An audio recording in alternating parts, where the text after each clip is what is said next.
Assalamualaikum warahmatullahi wabarakatuh.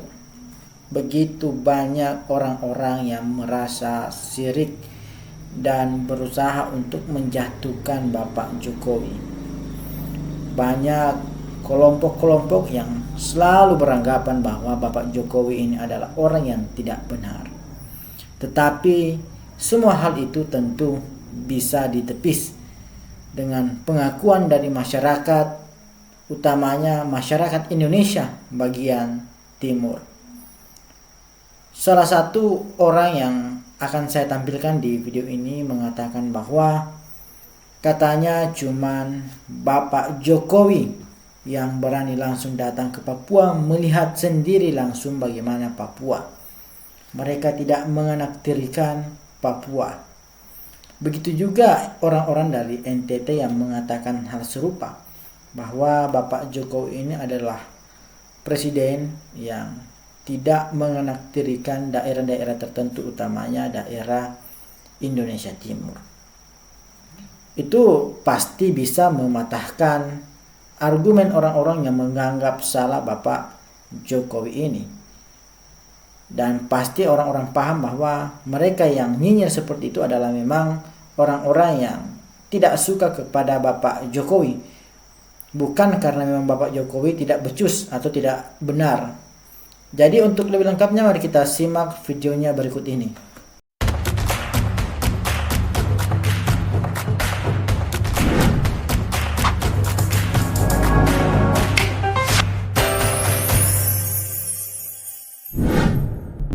Saya Gen X, mungkin ada yang milenial, mungkin ada yang lebih tua lagi, apapun lah.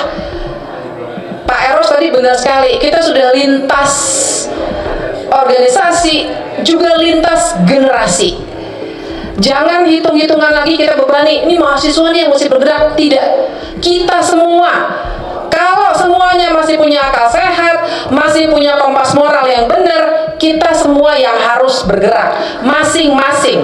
Saya, kalau Pak Prabowo misalnya nonton ini misalnya nih, udahlah, segera cut saja hubungan dengan Jokowi. Itu satu-satunya jalan untuk bisa menjadi pemimpin yang sebenarnya. Ganti orang-orang Jokowi di lembaga-lembaga penegak hukum, termasuk KPK misalnya. Apakah bisa dilakukan untuk itu? Kepolisian, kejaksaan, KPK itu memang harus bersih.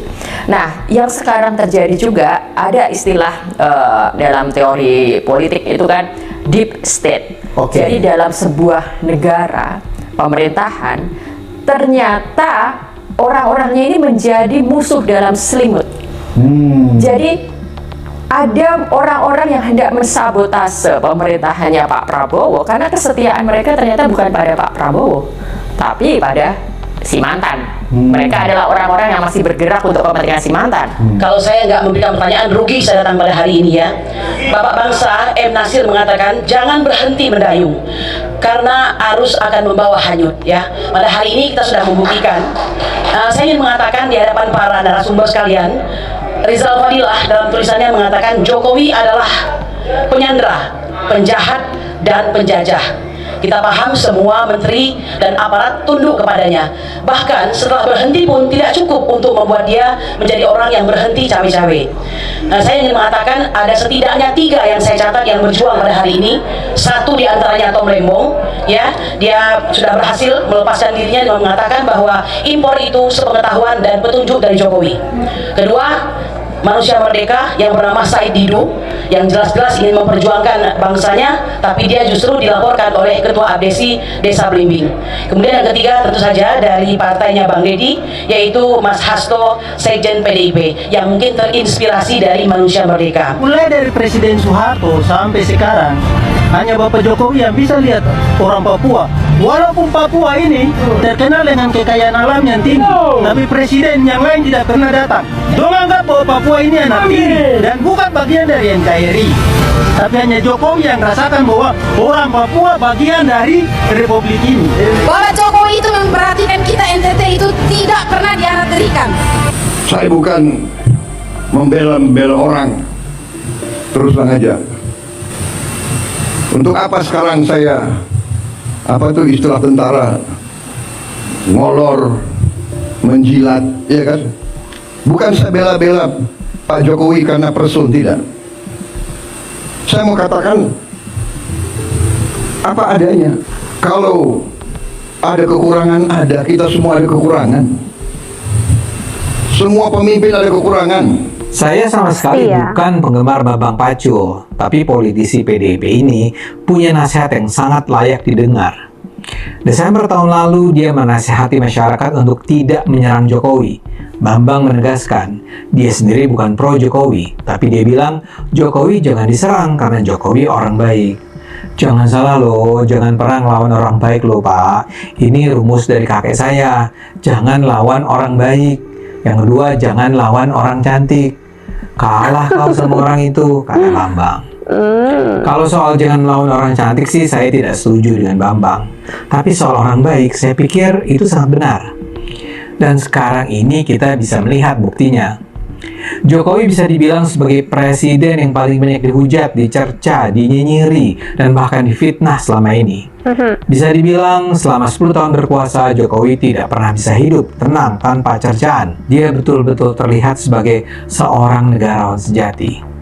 Hasil survei terakhir dari LSI DNJA menunjukkan saat ini 80% masyarakat menyatakan puas dengan kinerja Jokowi. Mayoritas masyarakat mencintainya. Masyarakat menyambut kedatangan Prabowo juga karena antara lain faktor Jokowi. Singkat kata, Jokowi naik ke dan turun dari panggung kekuasaan dengan membawa kebahagiaan bagi masyarakat Indonesia. Tapi sebaliknya, Jokowi juga melahirkan rasa sakit dan pahit di hati kaum pembencinya. Dan kali ini saya ingin bicara soal kaum sakit hati ini. Terus terang saya iba melihat mereka. Saya sulit bisa membayangkan betapa rasa frustrasi yang melanda diri mereka. Segala hal sudah mereka lakukan untuk menghancurkan Jokowi. Segala jurus sudah dikeluarkan. Mereka terus-menerus memframe bahwa Jokowi adalah pengkhianat demokrasi, pengkhianat konstitusi, pengkhianat rakyat. Berulang kali mereka menyatakan rakyat harus memakzulkan Jokowi. Tapi tumbang sampai hari ini mereka ini cuma jadi bahan tertawaan. Mereka seperti bermimpi di siang yang terang benderang. Mereka bermimpi, mereka berhayal, mereka halusinasi. Kita misalnya bisa melihat acara Indonesian Lawyer Club Imo Besar pekan depan mau apa.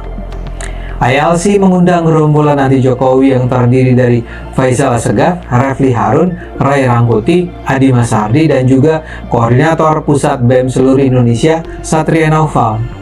Menariknya, mereka berlima berhadapan dengan hanya satu pembicara yang pro Jokowi dan pro Prabowo selama ini, M. Kodari. Mereka berlima berusaha menghabisi M. Kodari yang tampil sendirian. Host ILC, Karni Ilyas, mengatakan bahwa mereka sebenarnya sudah mengundang sejumlah narasumber pro Jokowi, tapi tak ada yang bisa hadir. Nama saya pun disebut sebagai orang yang sebenarnya diundang, tapi menolak datang. Soal ini saya perlu klarifikasi. Kalau saya diundang, hampir pasti saya datang. Masalahnya saya tidak menerima undangan itu. Memang mungkin saja terjadi miskomunikasi. Tapi akibatnya ya hanya Kodari yang harus menghadapi serangan kaum sakit hati ini.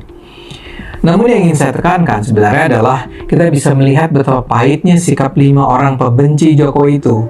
Mereka mengarang bebas, berimajinasi liar tentang kejahatan Jokowi. Sayangnya, mereka kali ini harus berhadapan dengan Kodari. Dengan enteng, Kodari menjawab serangan-serangan tersebut dengan sangat sistematis, tajam, dan juga mengundang tawa. Kodari malah berjaya menghadapi para pembenci Jokowi yang tampil dengan semangat 45 untuk merujak Kodari dan tentu saja merujak Jokowi.